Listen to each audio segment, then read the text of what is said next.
An album a day is my exploration into the Korean music scene. This podcast will cover mainstream, indie, and some underground artists within the scene and provide both factual and opinionated commentary.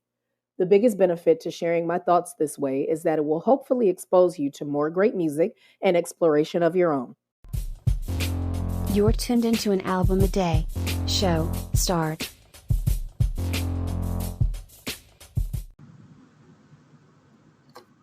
Well, this is a first, ladies and gents and thems. For those of you who are listening, wow, help me, Jesus. For those of you who are listening, you'll be excited to know that this week is finally the official for real, like no more playing, like bad jokes and all, games ending, visual aspect of the episode. So to all of those of you who are watching this on YouTube, hey y'all, how you doing? It's been a long time. Last week's attempt was pitiful, to say the least. Today's lighting is dead in my eyes, but I have an obligation to provide a visual aspect to this this podcast, this channel on YouTube, and I can't keep procrastinating on it. I'm lazy. I'm barely going to do any of the editing for this.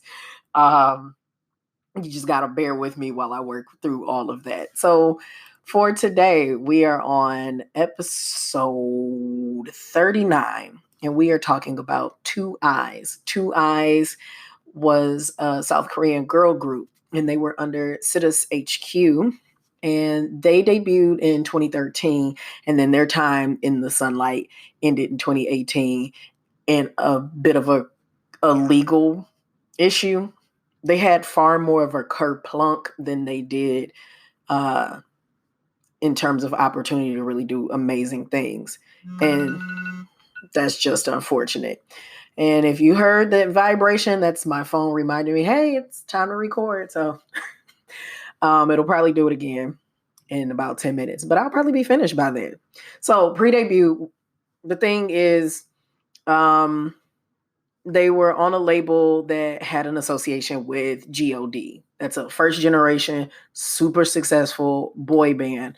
And prior to getting the name Two Eyes, they were going to be called GOD5, GOD5, God5, which is hilarious because now you have GOT7, but it still has the same similarities with the Korean spelling. They were modeled to be a 5-member GOD type group. Now, this wasn't the first female group that Citus HQ had. They had invested interest in this group called LUV, but that was short-lived too. So when they got this together, they grabbed some members who had did a talent competition, some who were trainees at JYP Entertainment. They had a lot of pizzazz and zazazoo to them. And when they debuted, they were set up to have an appearance that wasn't bubblegum. Wow, I can't speak. Bubblegum or very overtly feminine or sexy. They had a more strong feminine appearance and whatnot. And they were in great opposition from the other groups that debuted in 2013. This is not too different from 21 or 4 Minute, if you will. They didn't come out necessarily with that as the first thing that they tossed at you.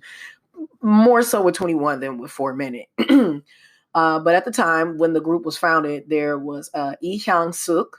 She was their leader. Kim Hae-rin, Lee Da-sum, and then Jung Da-eun. And there was also a member named Kim Yeon-jun. But she left the group, and by the time they did their final project in 2015, she wasn't a part of the group at that point. I anticipated them having an album for me to talk about, and what I ended up with was 3 singles over the course of 2 years. They had their initial debut, Don't Mess With Me, Gapulchi Ma, and it's catchy per se. I want to say it was catchy. The visuals were more memorable than the song. Then Shooting Star. So that song came out June 21st, 2013. Then they dropped something October 8th, 2013. And this single shot to the 90th position on the Korean charts, and it sold 26,000 plus units. I want to make sure Shooting Star, want to make sure that I have that on the nose. Yeah, like I went looking for a full album, and what the Shooting Star thing is the intro, which is a piano version, the song Shooting Star, and then Shooting Star instrumental. Like, why do they keep doing this to me? It does make things move fast for the podcast. I'm not gonna deny that, but like, so Shooting Star, and then Pippi, Pippi, which is currently stuck in my head. Pippi, Hajima, like, it's stuck in there. It's stuck in there because the chorus was very catchy and I don't really remember anything else. And also for the fact that they dressed like the character Pippi Longstockings before transforming into this beautiful young woman, each member. But that got them a little bit of a lawsuit. They received a complaint from a company who owned the copyright to the character Pippi Longstocking, and they basically called them out for using the concept without legal permission. And I mean, hey, if you're not new to K-pop, then you know that's a thing that happens from time to time. They just grab stuff and do what they want with it. So before I get into kind of breaking down the songs a little bit more, shout out to my Megwalas. The support of their lovely efforts, of my crazy efforts. It's the most amazing fan base that a little weirdo such as myself could ever have. So special shout out to the Patreon patrons, the student body,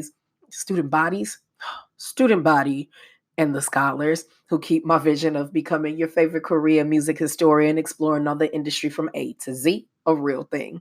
If you're interested in supporting the growth of this podcast and supporting content, please visit patreon.com/multifacetedacg. And for as little as $1 a month, you too can help support me strengthening my English communication skills so that I don't continue to make horrible mistakes when I flip from Korean to English.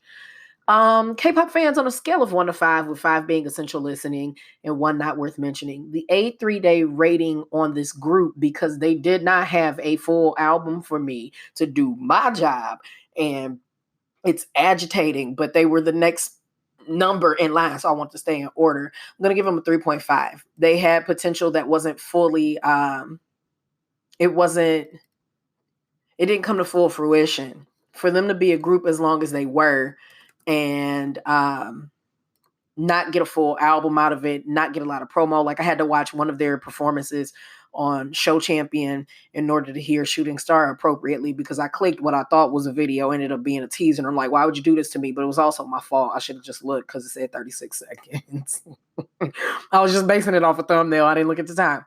But yeah, just not having enough of the attention that could have warranted longevity and more of a discography. Like, you gave them 3 singles over their entire career. Like, Baram you. But I give it a 3.5. They had something, and perhaps it could have gone somewhere. I'm not necessarily a fan of their sound, but I can acknowledge the fact that there was potential.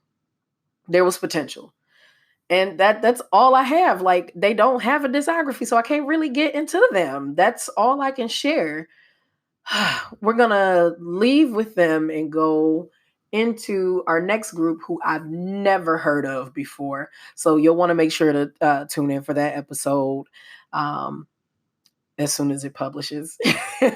Like I said, I never heard of them. There are only, help me, sweet precious Jesus, there are only 2 more groups left with the number 2, the literal number, not the spelling, at the beginning of their name. The next one I don't know anything about, but the last one, I know about them. And I do like some of their music. So I'm looking forward to getting to that. But first we have to get to 2001. Don't know nothing about them. Maybe you do. I don't know. But we'll figure it out together. Bye, y'all.